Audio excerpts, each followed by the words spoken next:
On va faire ce qui est de l'ordre de l'union. Donc A et B ne changent pas, c'est toujours mes deux événements. Si je regarde qui est A union B, eh bien je veux avoir comme propriété, donc soit je suis un nombre impair, ou soit je suis un nombre supérieur ou égal à 2. Donc soit j'ai l'une des propriétés, soit j'ai l'autre propriété, mais je peux avoir les deux propriétés ensemble.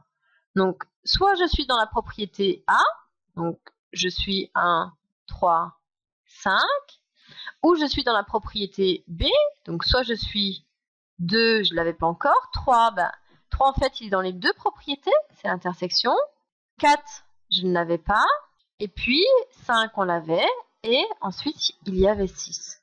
Donc A union B représenterait 1, 2, 3, 4, 5, 6. C'est-à-dire que, en fait, ici, on aurait tous les nombres. Dans cardinal de A union B, c'est le cardinal de l'univers. Je suis à 6, ça arrive, hein, mais c'est pas toujours le cas.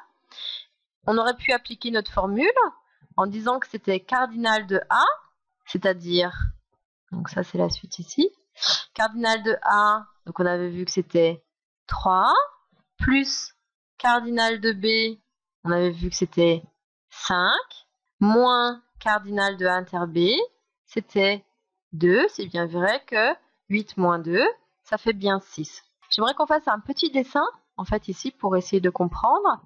Donc, A, c'était avoir un nombre impair. Donc, on avait vu que c'était 1, 3, 5. B, c'était un nombre supérieur ou égal à 2. Et on avait vu que dans l'intersection, il y avait 3 et 5. Donc, si on fait nos ensembles, dans l'intersection, il y a 3 et 5 ici. Là, on a le chiffre 3. Là, on a le chiffre 5. Dans A, donc j'avais 3, 5. Ça veut dire que dans A, il reste 1 ici. Dans B, donc il y avait bien 3, 5. Il restait 2, 4, 6. Et en fait, ici, on voit bien qu'on a tous les éléments. C'est-à-dire que je suis dans l'univers.